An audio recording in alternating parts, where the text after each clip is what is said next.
मित्रों नमस्कार, मैं हूं पंडित कैलाश चंद्र जोशी। यदि आप अपनी जन्म पत्रिका का विश्लेषण प्रिडिक्शन कराना चाहते हैं, कुंडली मिलान कराना चाहते हैं, एक्स्ट्रा मैरिटल अफेयर्स का समाधान चाहते हैं, भवन निर्माण, शिलान्यास, भूमि पूजन का मुहूर्त जानना चाहते हैं, विवाह, जनेऊ, यज्ञोपवीत, मुंडन आदि का मुहूर्त जानना चाहते हैं और हमारे द्वारा ज्योतिष सीखना चाहते हैं तो वीडियो पर चल रहे नंबर पर आप संपर्क कर सकते हैं। जपा कुसुम शंकासम कास्तेयम महादितिम तमोरिम सर्वपावग्नम प्रणतोस्मि दिवाकरम। मित्रों नमस्कार, मैं हूं पंडित कैलाश चंद्र जोशी और आप देख रहे हैं मेरा यूट्यूब चैनल संस्कृति शेष। मित्रों आज मैं धनु राशि की जातकों के लिए लाया हूं। सूर्य नारायण भगवान का राशि परिवर्तन हो रहा है 16 नवंबर 2024 को। सूर्य नारायण भगवान तुला राशि से वृश्चिक राशि में जाएंगे, अर्थात धनु राशि के जातकों के लिए वह द्वादश भाव में, 12वें भाव में, खर्चे के भाव में, एक्सपेंसेस हाउस में वह प्रवेश करने जा रहे हैं। तो ऐसी स्थिति में धनु राशि के जातकों के लिए यह प्रिडिक्शन कैसा रहेगा? सूर्य नारायण भगवान का 16 नवंबर से 15 दिसंबर तक का यह गोचर, एक महीने का गोचर। सबसे पहले आपको बताता हूं कि यह जो विवेचना है, गवेषणा है, यह धनु राशि के जातकों के लिए आपकी जन्म राशि, चंद्र राशि, मून साइन पर आधारित है। यदि आप अपनी जन्म पत्रिका की विवेचना कराना चाहते हैं तो वीडियो पर चल रहे नंबर पर आप संपर्क कर सकते हैं, आपको उचित समाधान दिया जाएगा। एक आवश्यक सूचना, मेरे द्वारा मुक्त ज्योतिष कक्षा, ओपन एस्ट्रो क्लास चलाई जाती है और रोज डेली प्रातः काल 11 बजे उससे संबंधित एक ज्योतिष सीखने वालों के लिए निःशुल्क ज्योतिष सीखने वालों के लिए एक वीडियो रोज प्रातः काल 11 बजे पब्लिक की जाती है। उन वीडियोस को भी आप देख सकते हैं, अपने ज्योतिष से संबंधित ज्ञान को बढ़ा सकते हैं, ज्ञान में वृद्धि कर सकते हैं।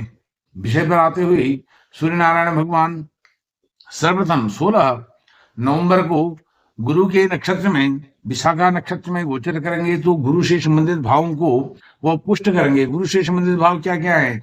एक तो धनु राशि, आपकी राशि, इसी राशि से संबंधित, आपकी राशि से संबंधित वह अच्छे परिणाम आपको देने वाले हैं, क्योंकि गुरु के नक्षत्र में जब वह गोचर कर रहे हैं, गुरु और सूर्य मित्र हैं, बेनिफिक हैं, आपस में बहुत अच्छा उनका तालमेल है। तो आपके स्वास्थ्य, आपका व्यक्तित्व, आपकी निष्ठा, ईमानदारी, यह आपको धार्मिक एक झुकाव आपकी तरफ देगा पूरी 16 नवंबर से 15 दिसंबर तक। दूसरा भाव आपका चतुर्थ भाव सुख भाव है। सुख भाव में, सुख ऐश्वर्य वृद्धि में थोड़ा कमी जरूर रह सकती है, लेकिन शांति बनी रहेगी, किसी भी प्रकार का तनाव का समय नहीं रहेगा। सूर्य नारायण भगवान के चतुर्थ भाव से संबंधित फल की मैं बात आपको बता रहा हूं।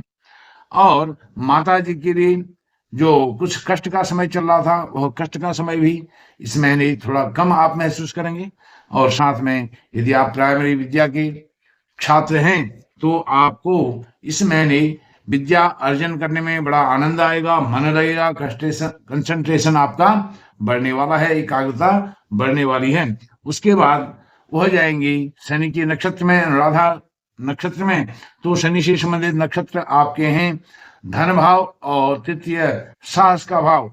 तो इसमें धन थोड़ा सा स्लोली आएगा, धीरे धीरे आएगा। धन की उतनी बरकत कम रहेगी, लेकिन कुटुंब में, परिवार में शांति का वातावरण रहेगा। और कोई धन फंसा हुआ है, उसके मिलने के आसार यहाँ पर बनते हैं। नवंबर और दिसंबर के महीने, हाफ नवंबर हाफ दिसंबर। और तृतीय भाव में वह तृतीय भाव का भी फल करेंगे। शनि का नक्षत्र है और शनि स्वयं तृतीय भाव में, मूल त्रिकोण राशि में, और वो भी शतभिषा नक्षत्र में गोचर कर रहे हैं और मार्गी हो जाएंगे 15 नवंबर को। तो यह आपके साहस को, पराक्रम को, पुरुषार्थ को, परिश्रम को बना करके रखेंगे, अच्छा उसमें वृद्धि करेंगे। लेकिन यदि आपके छोटे बड़े भाई हैं तो उनसे आप व्यवहार, मधुर संबंध बना करके रखें, और जिसके कारण आपको डिप्रेशन, तनाव या किसी भी प्रकार का स्ट्रेस ना हो। उसके बाद जो सूर्य नारायण भगवान हैं अंत में वो हो जाएंगे बुध के नक्षत्र में। बुध दोनों आपके केंद्र भाव हैं। बुध के भाव धनु राशि के जातकों के लिए दोनों केंद्र भाव हैं और दोनों कर्म से संबंधित और इनकम से संबंधित, इनकम जहां से जनरेट होती है उन भावों को भी प्रभावित करेंगे। वह है सप्तम भाव और दशम भाव। सप्तम भाव आपका पार्टनरशिप का होता है। पार्टनरशिप में कोई व्यवसाय करते हैं, बिजनेस करते हैं, तो उसमें यह बड़ी सफलता का आपके लिए समय रह सकता है और रोजमर्रा की जो आपकी डेली इनकम है उसमें भी अभिवृद्धि हो सकती है। और साथ में आपको थोड़ा सा ध्यान देना पड़ेगा जब आप पार्टनरशिप में काम करते हैं, जो बिजनेस करते हैं, व्यवसाय करते हैं, तो कहीं जो आपका दूसरा पार्टनर है वह आपके ऊपर हैवी तो नहीं हो रहा है, आपकी लेग पुलिंग तो नहीं कर रहा है, आपको ब्लैकमेल तो नहीं कर रहा है। इसके लिए आपको सावधानी बरतनी होगी।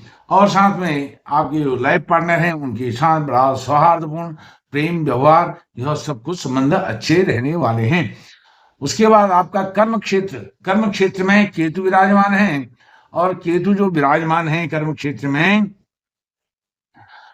तो यहां पर आपको जरा सावधानी बरतनी है। और कर्म तो आपका बहुत होगा, निष्ठा से आप करेंगे, क्योंकि गुरु की वहां पर नवम दृष्टि पड़ रही है। गुरु की दृष्टि से केतु आपसे अच्छा कार्य कराएंगे, ईमानदारी से भरा हुआ, ईमानदारी से पूर्ण कार्य कराएंगे और उसका आपको जो एक पारिश्रमिक है या जो आपने मेहनत करी है उसका अच्छा रिजल्ट भी देंगे। लेकिन आप इतने भी ईमानदार तो है ही हैं, वो ठीक है अपनी जगह पर, लेकिन आप दूसरों की जो चाल है, आपके विरुद्ध जो बात जा रही है, उसके लिए आप सावधान यहाँ पर रहें। आपके सीधेपन का, आपके इनोसेंटशिप का कोई नाजायज फायदा न उठा ले। और यहाँ पर हो सकता है आपकी लेग पुलिंग भी करें, आपके वरिष्ठ, आपके जूनियर या सीनियर कोई भी आपको ब्लैकमेल करके अपने कार्य को निकालने के चक्कर में अपना क्रेडिट ले लेंगे और आपको नुकसान हो सकता है, जिसके कारण आपकी जो प्रमोशन होने वाली है या कोई बढ़ोतरी आपकी रैंक में, पोस्ट में होने वाली है, वह बाधित ना हो। इसके लिए आपको सीनियर, जूनियर और आपके अपने बॉस से संबंधित उनकी भी जांच पड़ताल करते रहना चाहिए और अपने खुफिया तंत्र के माध्यम से आप निगरानी रख सकते हैं, नजर रख सकते हैं, उनको वॉच कर सकते हैं और आप अपना विजन क्लियर रखें ताकि किसी के साथ कोई आपके द्वारा धोखा ना हो सके, किसी की पेट पर लात मारने वाली बात ना हो सके, क्योंकि यह जो समय है बड़ा नाजुक है। इसीलिए तो लिखा है, राजा ने दिया समाधान, शत्रु और रोग से रहें सावधान। अब वही शत्रु और रोग, उस पर आते हैं। शत्रु भाव, रोग भाव में गुरु महाराज विराजमान हैं। गुरु महाराज विराजमान हैं शत्रु और रोग भाव में। ऋण आप लेना चाहें, ऋण आपको मिल जाएगा। अच्छे कार्यों के लिए लेना चाहें, अच्छे कार्यों के लिए ऋण आपको आसानी से मिल जाएगा। ऋण होगा लेकिन अच्छे कार्यों के लिए होगा। लेकिन सबसे बड़ी बाधा है शत्रु और रोग।